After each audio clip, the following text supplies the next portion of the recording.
What's up guys? Nandito tayo ngayon sa ating bahay kasi gaayos tayo ng bike. So makikita nyo is nakakalas yung tires, yung rim set ng bike natin. Kasi papalitan natin siya ng 40C na tire.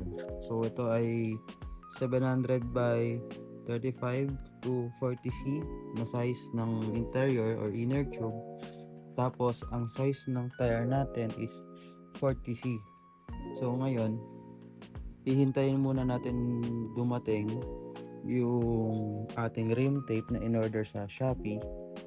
Kasi ito wala siyang rim tape.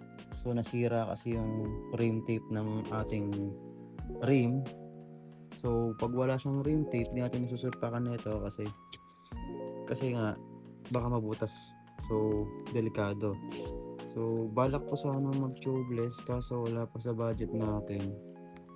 So ayun, hintayin na muna natin yung ating rim tape na dumating bago natin salpakin to. Tapos pakita ko sa inyo next time yung paggagawa ko or pag-setup ko na ng mga tires kung paano ko na isa ikakabit. So ayun guys, hintayin na lang.